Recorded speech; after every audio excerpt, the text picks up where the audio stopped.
Greetings, my fellow Earthlings and Transformers nerds. So as you can tell by the title of this video, I will be drumming up a plot and theorizing as to what this upcoming Michael Bay Transformers movie is going to be about via my own pieces of speculation and rumors and leaks that I've gotten so far via the Hollywood trades, actors coming out and saying stuff, and Laszlo here in the Transformers community who has been leaking certain pieces of info here and there the last couple months. So without further ado, let's get right down to this quick little script I drummed up here. So this is how I think it's going to be a multiverse film, okay? What if in the Bayverse universe, these characters go to the Rise of the Beast universe, which would explain the rumor of most of the Bay trilogy coming back, which was a tweet from, I think, Beyond the Reporter, a scooper. All those cast members rumored to return. That would make sense in that aspect.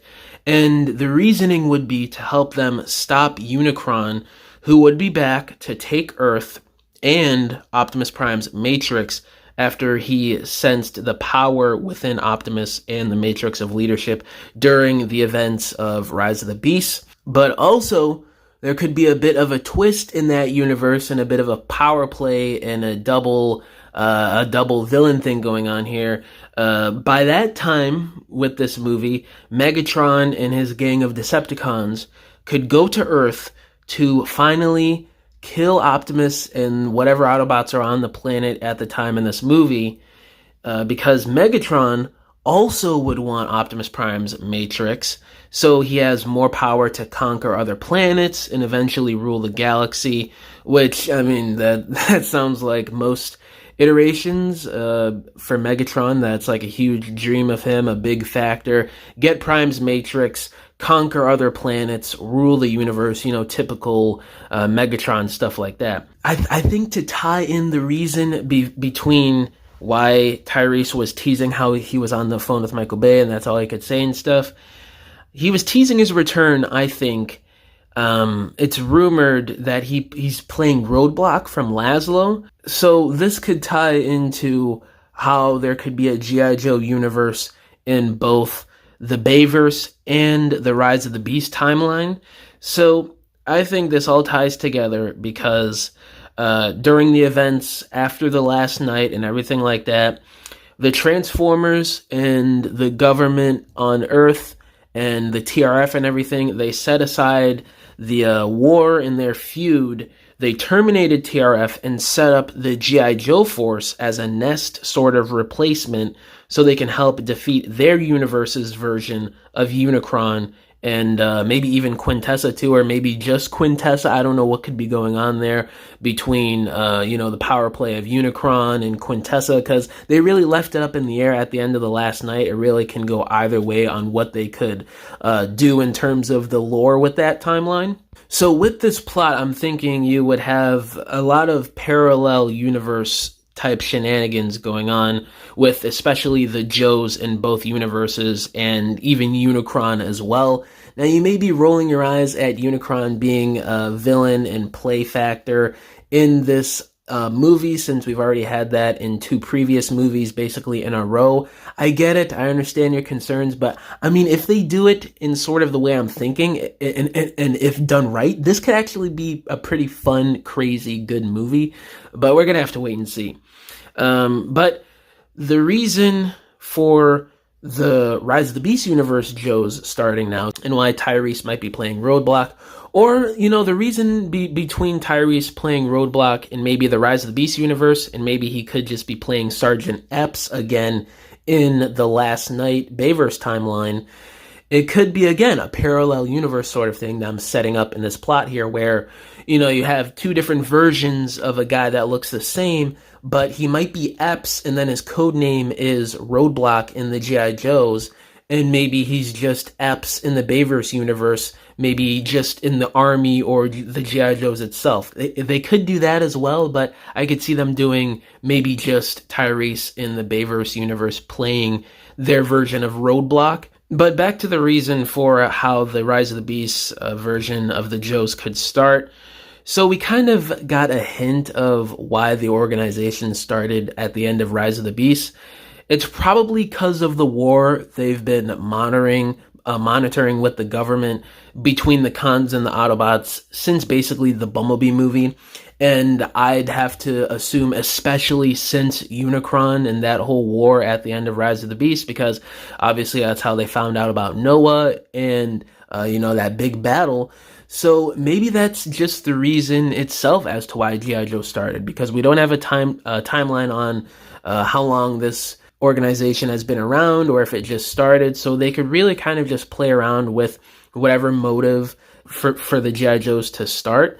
But I'm thinking that's what it could be. In terms of Autobots and maybe even Decepticons as well that could show up from the Bayverse, I don't know, but I'm sure they might want to do, again, sort of a parallel universe thing going on with the story that could create some interesting story dynamics and really set up maybe a power play or sort of character team-ups, whatever they could do. There's a lot of options with that. But I'm sure the main ones that they would want to do double characters of between both universes in this movie would definitely be the A-listers, Bumblebee, Optimus Prime, Megatron, maybe even Starscream, and maybe some other characters that are B or C list in this movie to kind of get a different sort of dynamic and point of view with this parallel universe thing to kind of spice things up with the story. I could see them doing that. So we've kind of talked about the Joes, the Autobots a little bit, Unicron, the Decepticons. What about Cobra?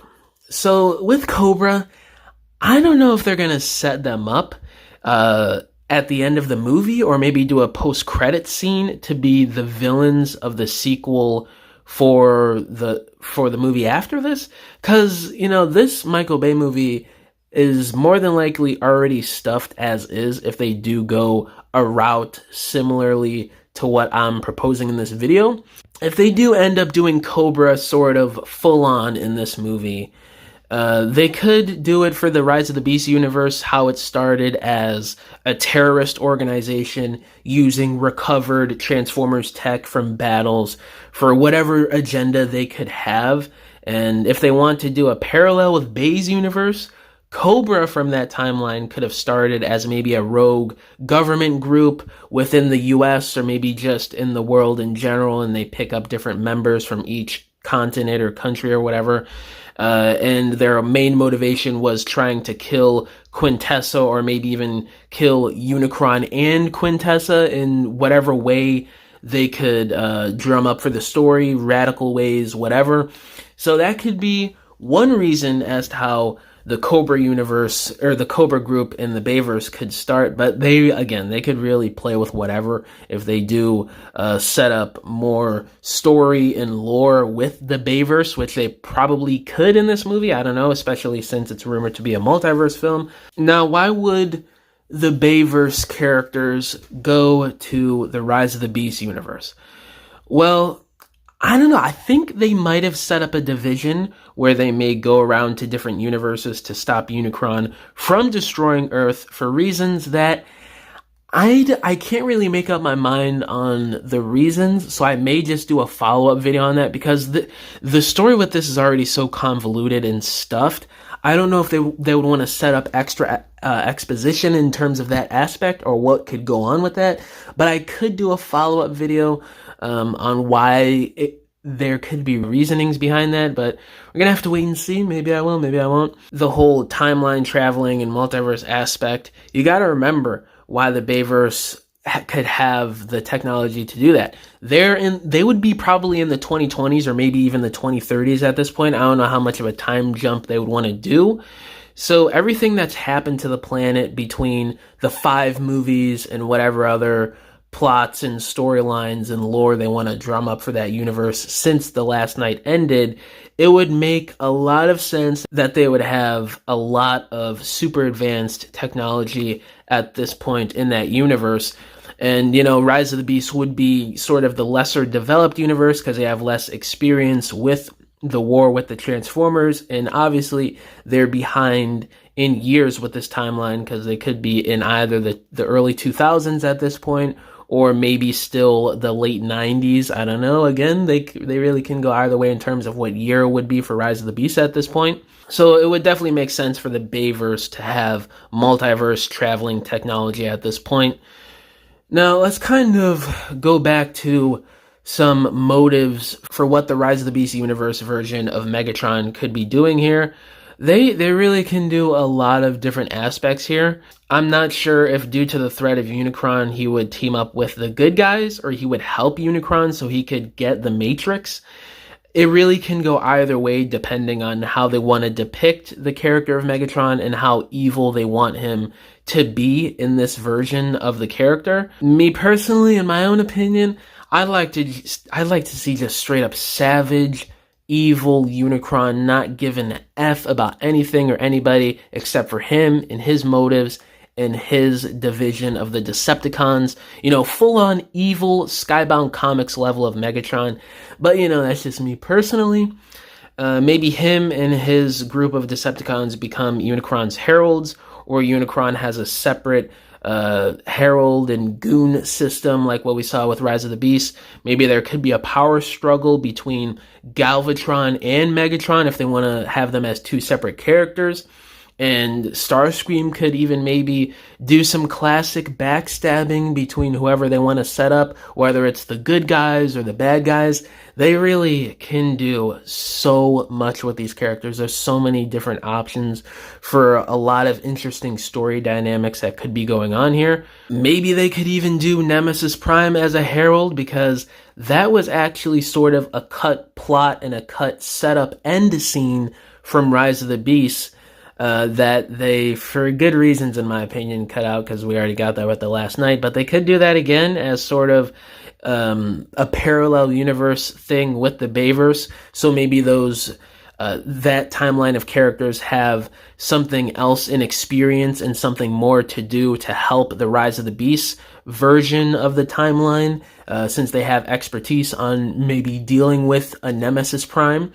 And especially with Optimus having the two primes in there, that could set up sort of a good dynamic between the two characters and set up more of a bond by the end of that movie, possibly. So that could be interesting if done right. Again, you know, it's basically the story with this whole plot here. It's cool, it's interesting, but if done right, or if done wrong, it really can just be a mess of a movie and be terrible. Now, in terms of the tone of this movie, I am not sure how serious it's going to be, since the writer Jordan Van Dina is doing this film. He seems to be more experienced in comedy, just going by his track record and what he's worked on in the industry. But the unifying factor, basically, of this movie would be a clear motive for everyone, the Bayverse and the Rise of the Beast universe, to probably stop Unicron, and the catapult of everything, you know, Unicron coming back, Megatron coming to Earth. And, you know, not the Bayverse, it would be more so those characters coming back to just help, or not coming back, they would be going there to help destroy Unicron for whatever reasons they may have for the multiverse and the survival of their planet or whatever. But the main catapult for all of this, and why Unicron is coming back and why Megatron is here, would be because of the Matrix. I think they could set up a unifying factor between the two characters of Unicron and Megatron on how they could team up, and maybe Megatron backstabs Unicron to get the Matrix for himself at the end of the movie. Again, so much they could handle with this movie. I just hope this film is done right, because, you know, that's the rumor right now via Laszlo that he's been hinting at here, that this could be a multiverse film. I'm open to the idea of it, but I just don't know what they're going to do. I hope it's something like this, but maybe a bit more simplified and less sort of fan theory, because I will admit this is a very convoluted thing that they could handle. But again, I mean, if it's something similar to this, it can be handled right. We just don't know at this point. I just hope this movie is better than Rise of the Beast, The Last Night, something entertaining like the first three movies, but better in my opinion. But yeah, guys, let me know down in the comments below. How do y'all feel about this little plot and mini script here that I drummed up for the upcoming Michael Bay Transformers movie? And yeah, guys, thank you for watching this video. Catch y'all in the next one. Bye.